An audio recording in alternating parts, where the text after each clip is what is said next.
Hi, it's Paul with Bitonto Pizza, and today I have the special pleasure of sitting with Renato Riccio, a famous and legendary maker of pizza ovens.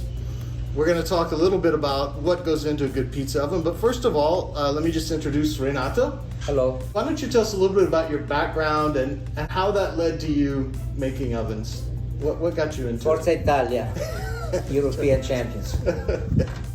Anyway, so I came in the United States Thanksgiving Day in 1967 because of on my mother's side, my whole family, grandmother and a truckload of uncle and aunts were already in the United States since the turn of the century. And I landed in New York. After about a year over there, I really wanted to see America. And I had a soft spot for Texas. And I really liked Dallas. But I did notice that there was no pizza in Dallas. The only pizza was, I think it was one called Shotgun Sam or Shakey's Pizza.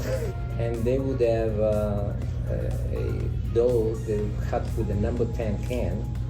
And then they would spread the paste sauce with a 6-inch brush. And I said, oh my God, I think I'm gonna start making pizza in Dallas, Texas. So I opened up a little pizza shop downtown Dallas in 1969.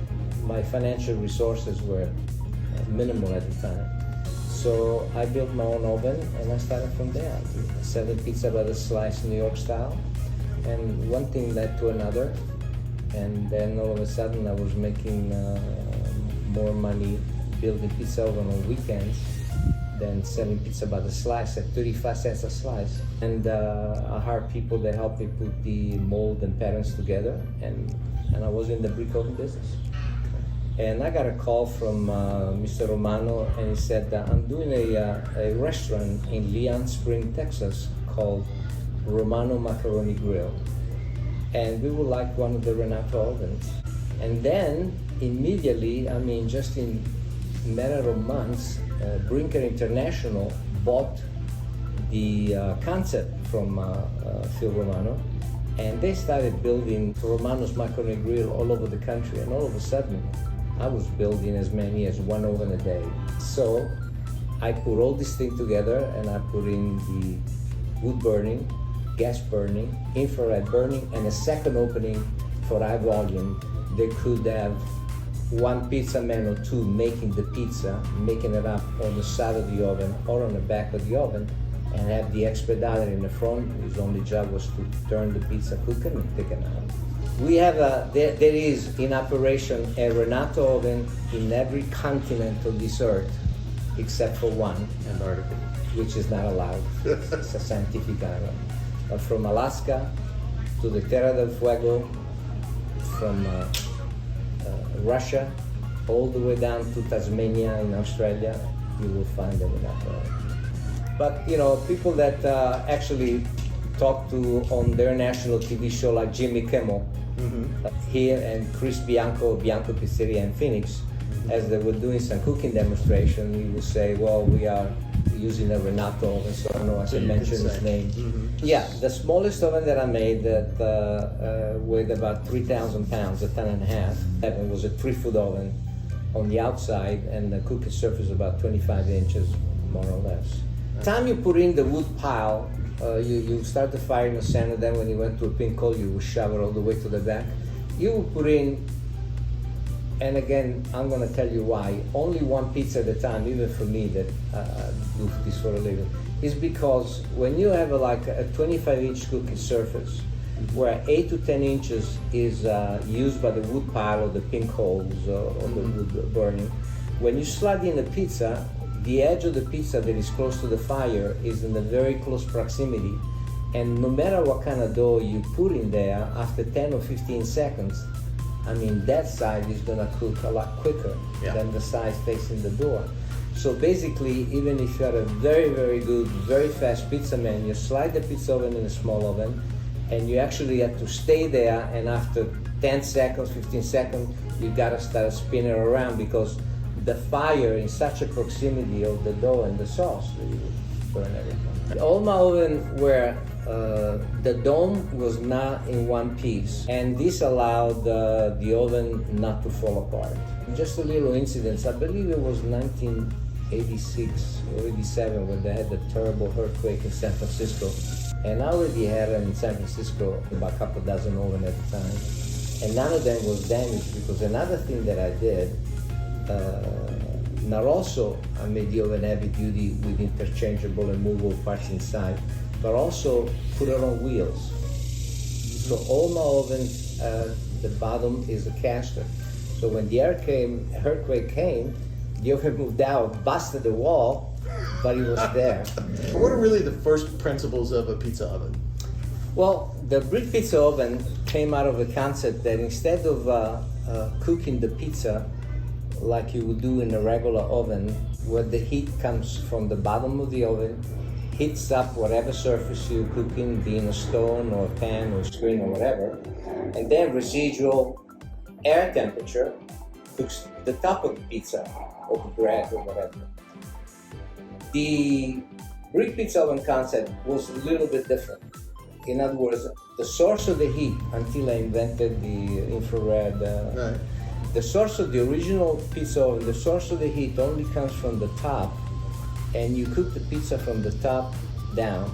The reason for that is because the traditional Italian Napolitan pizza only stayed in the oven maybe 2 minutes. So therefore, you need almost like a broiling effect. In fact, if you see some of the Napolitan pizza, original Napolitan pizza, you cannot slice and pick it up. You really have to eat it with a knife and the fork because the crust is not the protagonist or the main character in the pizza. Right. It's the combination of the San Marzano tomato, the buffalo mozzarella, the fior di latte, the cow milk mozzarella, and the fresh basil. But in a home, once you are able to heat up the chamber or the oven dome and the floor where you cook the pizza, which you really should have good stones. The one that I really highly recommended that's also approved but from the Drug Administration is called cordiorite, also known as a pizza stone that you can see in many gourmet shops. Basically, there is no mystery to it. You know, you need at least to do a decent Italian style pizza or a hybrid New York, Philadelphia, Los Angeles, Texas pizza. You need at least a temperature about 600 degrees. Level. If you're doing a Neapolitan style pizza, what do you say? Then you have to go a little bit higher, maybe 750, 800 degree range, depending. I mean, you gotta know what you're doing because the pizza doesn't have a good solid foundation. It's kind of malleable. You can adjust it and move it, slide it in the oven. And you really want to cook it real fast because at 900 degrees, 900 degrees, more than a minute and a half, I mean, you burn everything. Right. That's a type of cooking with a brick pizza oven that you cannot do with any other oven. And if you cook at a lower temperature and you try to do a Napolitan pizza in a regular oven, not a brick pizza oven, it would take you so long. The tomato sauce would hydrate, the cheese would burn. I mean, it would be a complete disaster. Yeah. What would you look for? What would you really pay attention to in terms of the way the oven was constructed or the size or even the fuel? But if a person has a budget, you know, a few thousands of dollars, then I would use for the most important thing is that the weight, in other words, that the oven is solid enough where the outside surface is not posing dangers to children that you can touch.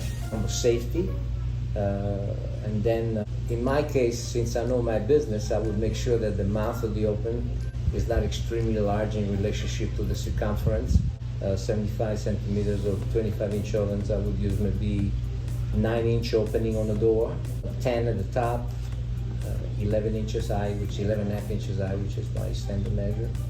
And the dome, that would be, again, you know, around the 11 and a half inch size. Now, if a customer in a residential area would like to do other things besides pizzaiolo, for instance, bread, crusty bread, then if I would be in that predicament where I also like to make a lot of bread or roast or cook a turkey in there, then I would use for a pizza oven where the dome is a little higher, as much as maybe even 20 inches.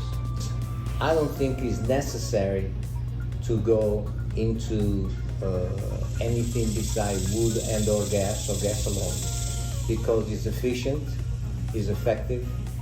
However, what the wood does, especially if you learn to use aromatic type woods like pecan, mesquite, oak, red and white, you get that particular subtle flavor that you cannot duplicate it with gas alone. When wood burns, even high temperature, burns with a high degree of vapor and moisture. And especially the Napolitan pizza, when you take it out of the oven, it's not a piece of cracker. It still has a lot of moisture. The combustion of the wood is much more wet than the dry combustion of electrical and or a gas. If you put in cheap ingredients, life is too short to eat cheap pizza or drink cheap wine, then you're gonna get a substandard. I don't care what kind of, you can't put regular gas in a Ferrari. You gotta use premium gas. Yeah, it's some of those small techniques that make a big difference, I think. Let me give you some example. The most important thing before you cook a pizza is a French word called mise en place. In other words, all your put in its place. You have to have in your head a clear picture of what the finished product is going to look like, which ingredients you're going to use, and everything has to be at arm length, at the reach of your hands. And I tell the customer, no matter what type of pizza do, your time allowed to do the pizza and slide it in the oven is 1 minute. Because if you do take more than 1 minute, chances are the dough will stick to the pizza panel or to the counter, and then you gotta be real knowledgeable of what to do in case that happens, which it can happen. Yeah. So that come in with two techniques. If the pizza sticks to the pedal, because you don't want to go in the oven and slide the pizza in the oven, the cheese and the sauce goes in the oven, mess, and the dough stays on the pedal. So one of the techniques that I use, I usually have a cheese string on the side of my pants. Okay. Yeah, for cutting cheese. From cutting cheese. And if the dough is stuck, so I take the string and I go like this, and a little flour like this, and I separate again. Then I move it out of place, put a little more flour or cornmeal in the pizza pan, and then immediately slide it in the oven.